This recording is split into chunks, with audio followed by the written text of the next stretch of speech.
Hello friends, welcome to grow with Sibi. तो आप सभी का स्वागत है आपके अपने चैनल ग्रो विद सिबी पर। तो देखिए, आज हमारी इंग्लिश पेडागोजी की 10th क्लास है। इससे पहले आपकी 9 क्लासेस कंप्लीट हो चुकी हैं। इस सीरीज़ में हम क्या कर रहे हैं, तो इसमें हम कर रहे हैं 2022 से 2023, यानी कि रिसेंटली जो आपका एग्जाम हुआ था ऑनलाइन वाला, उसमें जितने भी आपके क्वेश्चंस इंग्लिश पेडागोजी में पूछे गए थे वो सारे प्रीवियस ईयर क्वेश्चंस हम कर रहे हैं डेट वाइज। तो आज हम किस डेट का देखने वाले हैं, तो आज हम देखने वाले हैं 1 फरवरी 2023।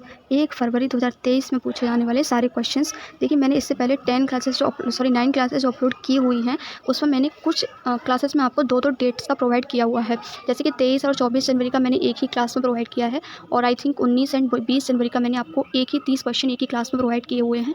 तो आप जो है प्लेलिस्ट चेक कर सकते हैं। मैंने चैनल पर प्लेलिस्ट बना दी है, सीटेट इंग्लिश पेडागोजी 2022 से 23 प्रीवियस ईयर के नाम से। देखिए, ये जो प्रीवियस ईयर हुए हैं आपके मस्ट हैं, क्योंकि न्यू क्वेश्चंस ऐड होते हैं हर साल। तो आपको रिसेंटली जो एग्जाम होता है उससे फैमिलियर होना बहुत इंपॉर्टेंट होता है, ठीक है। और क्वेश्चंस रिपीट भी होते हैं, आप सभी को पता है, मैं इस बात को कई बार बोल चुकी हूँ। तो चलिए क्वेश्चंस को स्टार्ट करते हैं। फर्स्ट क्वेश्चन देख लेते हैं। फर्स्ट क्वेश्चन है आपका, विच of the following is not true of language, यानी कि लैंग्वेज भाषा के बारे में से कौन सा सही नहीं है, वो आपको चूज़ करना है।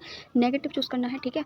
All humans language are natural language, यानी कि सभी ह्यूमन लैंग्वेज की जो लैंग्वेज होती है क्या होती है, नेचुरल होती है। बिल्कुल सही बात है, नेचुरली हम हर लैंग्वेज को सीख सकते हैं, ठीक है। सेकंड क्या कह रहा है, a language should have a script to be a language. देखिए, यही यहाँ पर गलत हो जाएगा। जरूरी नहीं है कि हर एक लैंग्वेज के पास एक स्क्रिप्ट होना चाहिए, ठीक है। हो भी सकती है, नहीं भी हो सकती है। और इन्होंने कहा है कि शुड हैव, जरूर मतलब शुड हैव होनी चाहिए, ठीक है।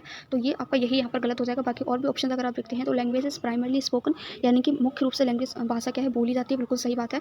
All languages have a grammar and system, बिल्कुल सही बात है। हर लैंग्वेज के पास एक ग्रामर और उसका अपना एक सिस्टम होता है। तो ऑप्शन नंबर 2 ही यहाँ बिल्कुल करेक्ट हो जाएगा। नेक्स्ट क्वेश्चन देख लेते हैं। What is the duration of foundational years of schooling as recommended by NEP, यानी कि नेशनल एजुकेशन पॉलिसी 2020 के अकॉर्डिंग फाउंडेशनल ईयर्स कौन सी है। तो देखिए, इसका स्ट्रक्चर आपको याद रखना है। NEP का 5+3+3+4 होता है, ठीक है। अब देखिए, ये सेम क्वेश्चंस मैंने आपको या तो कल वाली क्लास में करवाया था या परसों वाली। अगर आपने क्लास वॉच की होगी तो आपको पता होगा। वैसे भी अगर आपने NEP को अच्छे से पढ़ा होगा तो भी आपको इसका आंसर पता होगा। देखिए, ऑप्शन नंबर 1 आपका यहाँ बिल्कुल करेक्ट हो जाएगा। First 5 years up to class second, जो स्टार्टिंग की 5 साल होती हैं उसमें जो बच्चा होता है उन 5 साल को हम फाउंडेशनल ईयर कहते हैं, और उन 5 साल में जो बच्चा होता है क्लास सेकंड तक होता है, ठीक है। नेक्स्ट क्वेश्चन देख लेते हैं। माइनॉरिटी लैंग्वेज स्पीकिंग लर्नर्स, यानी कि माइनॉरिटी लैंग्वेज स्पीकिंग, यानी कि जो भाषा बहुत कम बोली जाती है, इसका मतलब है माइनॉरिटी लैंग्वेज स्पीकिंग लर्नर्स, यानी कि ऐसी भाषाएं जो बहुत कम बोली जाती हैं, ऐसे लर्नर्स हैं are admitted to a school where the language of the state is the medium of instruction.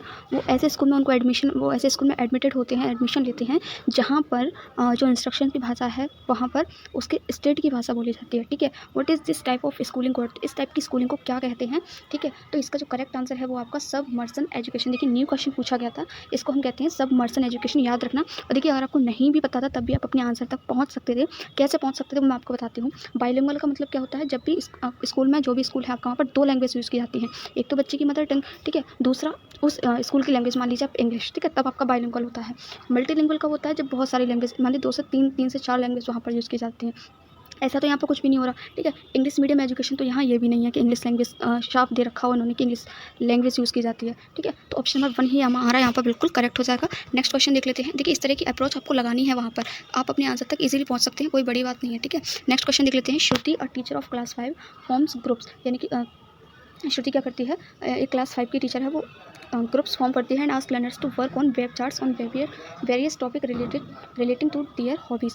और वो क्या करती है, उनको लर्नर से कहती है उनकी हॉबी के अकॉर्डिंग चार्ट तैयार करने के लिए। कौन सा चार्ट, वेब चार्ट्स, ठीक है। What is this vocabulary teaching learning strategy known as, ठीक है। तो इस टीचिंग लर्निंग स्ट्रेटजी को क्या कहते हैं, वोकेबलरी याद करने की। तो इसका करेक्ट आंसर है ऑप्शन नंबर 3, याद रखना। इसका करेक्ट आंसर है option number 3, thematic approach to vocabulary learning. कौन सी approach, thematic approach to vocabulary learning.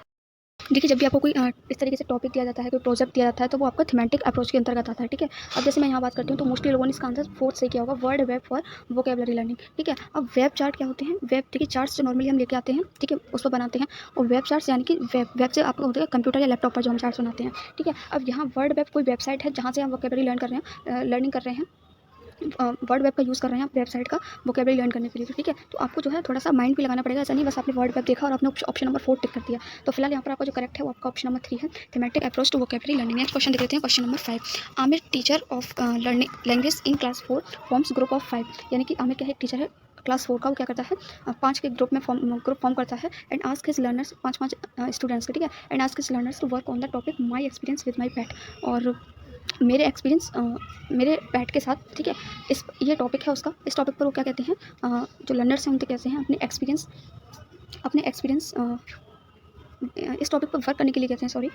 He ask them to brainstorm, make that outline, write that first draft, edit, then write the final draft, what is this approach to writing. I hope कि इसका answer सभी को पता होगा। तो ये सभी क्या है, एक तरीके की, इसका देखिए जो करेक्ट आंसर है वो आपका option number 1, process approach to writing. यानी कि इसमें क्या हुआ, एक प्रोसेस हो गई है। आपने ब्रेनस्टॉर्म किया होगा, सोचा होगा, समझा होगा। ब्रेनस्टॉर्म का मतलब होता है आइडियाज, मतलब थिंक करना, सोचना, ठीक है, एक तरीके से। फिर आउटलाइंस बनाई होंगी कि इस तरीके से मैं ये लिख सकता हूँ, ये कर सकती हूँ, ठीक है। फिर एक फर्स्ट ड्राफ्ट लिखा होगा ऐसे ही जनरली कि ये चीज़ें मैं यहाँ पर रख सकती हूँ। फिर उसको एडिट किया होगा, फिर उसके बाद देन आपको क्या होगा, फाइनल पैराग्राफ लिखा होगा। तो ये प्रोसेस थी बहुत लंबी, तो इसको हम कहते हैं प्रोसेस अप्रोच टू राइटिंग, ठीक है। नेक्स्ट क्वेश्चन देख लेते हैं, question number 6। Some learners of class 3rd while reading short stories and other narratives do not know some word and phrases but get the overall meaning based on the words which appeared before in the text and understand the text.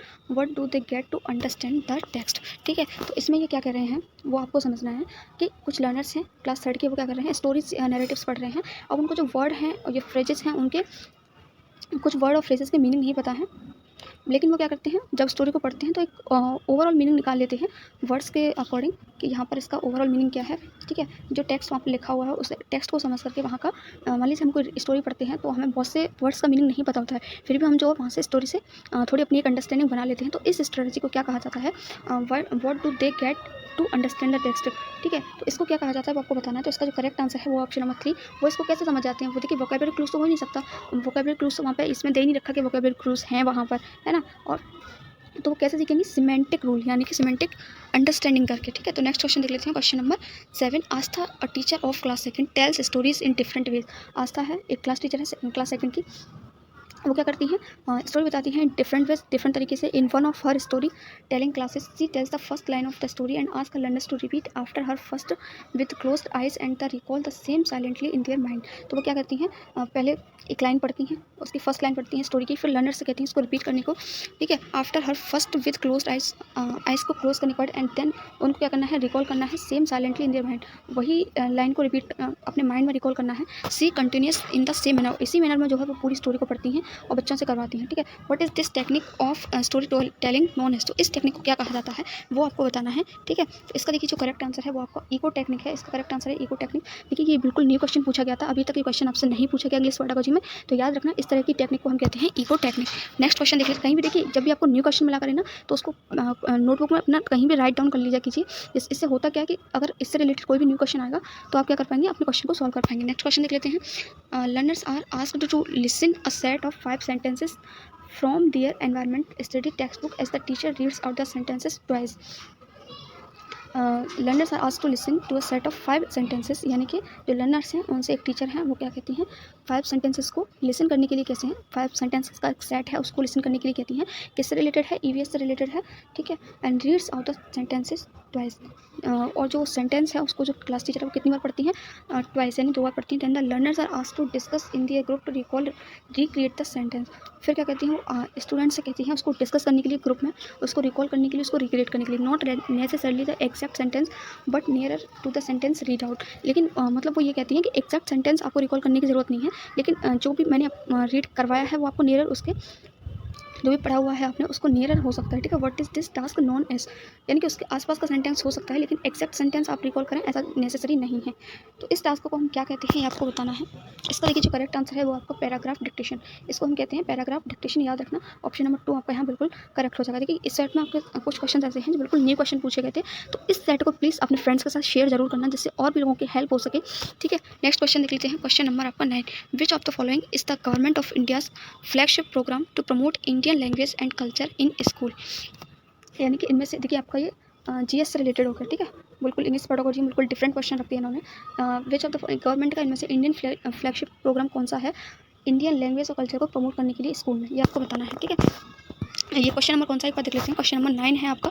तो इसका जो correct answer है वो आपका option number 1 है, एक भारत श्रेष्ठ भारत। इसका करेक्ट आंसर क्या है, एक भारत श्रेष्ठ भारत, याद रखना, ठीक है। नेक्स्ट क्वेश्चन देख लेते हैं, question number 10। Which of the following is not an appropriate way to grammar teaching learning during the foundational and primary stage of schooling, यानी कि इसमें से कौन सा एप्रोप्रिएट वे नहीं है to grammar teaching learning during the foundation, यानी कि जब बच्चा प्राइमरी स्टेज में हो, फाउंडेशनल स्टेज में हो, यानी कि जब बच्चा 5 साल तक का हो क्लास सेकंड तक की बात की जा रही है यहाँ पर, ठीक है। तो नेगेटिव बताना है आपको। Introducing the rules of the grammatical item first, introducing nouns as a naming word, introducing as a adjective as describing words, introducing the grammatical item in context first and rules later। तो देखिए option number 1 ही हमारे यहाँ पर बिल्कुल correct हो गया। इन्होंने यही कहा था कि introducing the rules of the grammatical item first, यानी कि सबसे पहले आप क्या कीजिए, ग्रामर के रूल्स बता दीजिए उनको। तो सबसे पहले रूल्स बताना, एक नेगेटिव है तो नेगेटिव ही हमसे पूछा था, तो ऑप्शन नंबर आपका 1 ही यहाँ पर बिल्कुल करेक्ट हो जाएगा। नेक्स्ट क्वेश्चन देख लेते हैं। नेक्स्ट क्वेश्चन है आपका, विच of the following is not true of using rhymes and songs during the formative years of language learning. इनमें से कौन सा सही नहीं है? राइम्स एंड सॉन्ग्स के बारे में वो आपको बताना है। Rhymes and songs for learning grammar, rhymes and songs for enjoyment pleasure, ये तो सही है। Rhymes and songs as in language input, rhymes and songs for exercising the imagination. कि सेकंड, थर्ड और फोर्थ आपके बिल्कुल करेक्ट हैं। ऑप्शन नंबर 1 ही आपका यहाँ बिल्कुल सही हो जाएगा। Rhymes and songs for learning grammar, grammar learn करने के लिए नहीं होती हैं, ठीक है। नेक्स्ट क्वेश्चन देख लेते हैं, question number 12। A teacher gives the following question, एक second, question number 12। Teacher gives the following question after they have read a story, यानी कि स्टोरी को पढ़ने के बाद एक टीचर ने क्वेश्चन दिया है लर्नर्स को। Imagine you are the daughter in the story, write your diary entry after the wedding event in your home that day, which typology of question would this come under.